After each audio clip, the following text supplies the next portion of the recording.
Hello, this is my review for X-Men: Days of Future Past.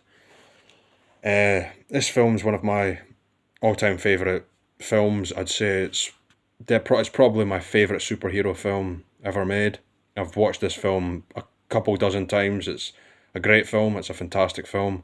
This my review right now is about to be a spoiler-filled review. I'm about to do this. So if you have not seen the film, hopefully you have. But if you haven't seen the film and you don't want anything spoiled, don't watch this just now unless you're fine with spoilers. That's a spoiler warning just in advance. I'm going to start with the opening scene. The opening scene when the Sentinels are attacking the remaining X Men, the final few X Men. I thought that was fantastic. I thought that was an excellent scene. It really gave a sense of just how desperate the X Men were. It gave a feeling that they're trying their hardest and they still can't win. They're still failing, and the only way they can win is by Kitty Pryde sending Bishop back in time so that they've got an advance warning so they can go somewhere else and they can keep evading them. That was a fantastic scene, and I loved it, every bit of it. I thought that was fantastic. I want to start with the cast. I'll start with the cast. I'll start with Patrick Stewart, Ian McKellen, Hugh Jackman, Michael Fassbender, James McAvoy, and Jennifer Lawrence. The six main actors, I think you would say. The six main actors. Everybody else was fine. Everybody else was solid.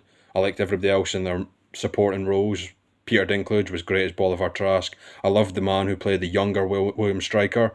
I loved I loved pretty much, and I thought everybody who was in a supporting role was solid.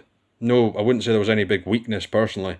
The acting was fantastic. I'd probably say the best acting was by James McAvoy, especially in his scene when he talks to his older self. He talks to Patrick Stewart. The acting there was superb. The acting when he's on the plane with Michael Fassbender and they're having the argument, that was fantastic acting by both of them. They really showed what they've got. And Jennifer Lawrence's acting as Mystique was fantastic. I prefer this performance over X-Men First Class, over X-Men Apocalypse and X-Men Dark Phoenix. This is my favourite performance that she gives when she's playing Mystique. I thought the visual effects were excellent. I thought the visual effects were superb. The Sentinels really, they looked real. I thought they did a great job. The CGI department, the team that did the CGI was fantastic. I thought the final battle visual effects were solid. I thought the CGI when Magneto lifts the metal onto the Sentinels when he's on the train track, and the CGI when he lifts the stadium was excellent. And then when he rips the metal bunker out of the White House and he brings it to him, that was all fantastic CGI. The story was excellent as well. I thought it really felt desperate. You felt the desperation of the X-Men. You felt that this was a truly last chance kind of film. They were last chance attempt. This was their last go at trying to save the X-Men. I haven't read the comic book. I've seen the X-Men cartoon from the 90s when they do a Days of Future Past. I've seen that. I thought that was solid as well. And I'd say that this film, from what I've heard, they've adapted it somewhat faithfully. They've changed a few things, but it's a faithful adaptation nonetheless. I thought the story was great. The other version, and I'd say obviously the main part of this film is the Sentinels being a force to be reckoned with, and I thought the Sentinels in the future having Mystique's DNA be the reason why they are so scaly and looking the way that they are, and having the ability to take the powers from Colossus, from Bobby, from the other X-Men, being able to Bluetooth them to each other, makes them just absolutely terrifying. Makes them almost feel like they're out of a horror film. I also love the younger version of the Sentinels. I thought the younger version of the Sentinels was superb. I thought that was a nice contrast with the future version. The future version was sleek. It was clearly aerodynamic. It felt as if it was a truly futuristic version of what the Sentinels would become, and that was just a beautiful contrast with the Sentinels that we get in 1973 that are a bit more blocky, if you will. They're a bit more chunky. They're not as aerodynamic. They're obviously not as advanced. It was a beautiful contrast. I like both versions, but I think I prefer the future ones just a little bit more. I want to talk a little bit about the soundtrack. I thought the soundtrack was fantastic. I thought there were moments where I felt like, yeah, the composer's doing above and beyond what he's asked to do. I thought he did a great job. I thought the soundtrack was solid. And I think probably my favourite aspect of the film overall would be Magneto. I think Michael Fassbender and Ian McKellen did an excellent job. Their acting was, as I've already mentioned, was 10 out of 10.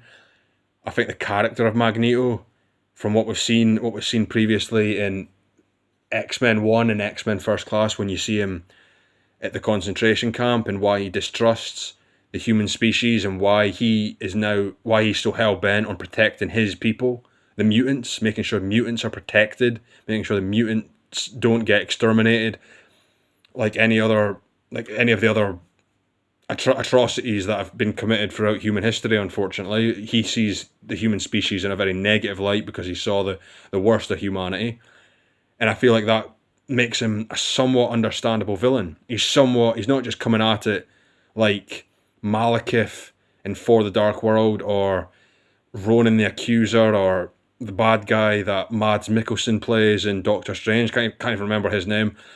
He's just a bad guy for the sake of being a bad guy. I feel like Magneto's philosophy is centered around protecting his people, seeing humans as the threat, recognizing that he needs to make the move now. He needs to act.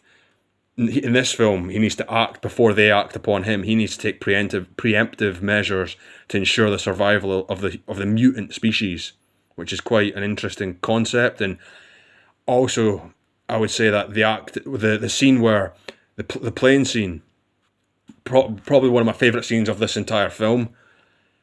He calls out Charles for abandoning his own people, for not protecting mutants. They were butchered by Bolivar Trask. Bolivar Trask was operating illegally on mutants, and Magneto calls him out for letting down his own people. He's proven right, I suppose, in that scene. He's actually shown to be right.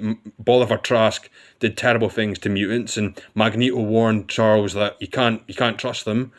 And Magneto was completely bang on right in that scene, and I feel like that scene really really epitomised what Magneto is all about, shall we say. And I feel like it was just a great scene. And Magneto, the character, was done brilliantly. I really liked Magneto I loved Magneto in all the other films, the exception of X-Men Apocalypse and X-Men Dark Phoenix.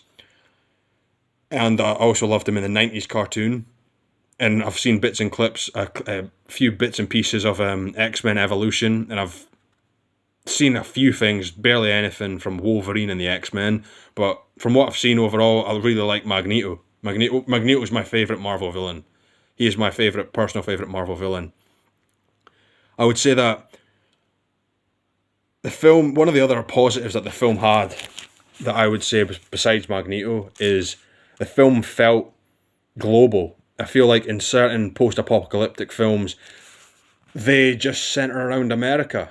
I don't really feel like that's a smart strategy. I feel like it's just got an American feel to it, whereas this film has, in the opening scene, New York, Moscow, then we go to China, and then in the past, we see Vietnam, we see the X mansion, Charles's house, we see Paris, we see them in Washington. The film's got a global feeling to it. It's not just, and then at the end when you see the newspaper when they're on the boat and they recover Wolverine, you see them pick up put a newspaper down and it says "World leaders unite to find Magneto."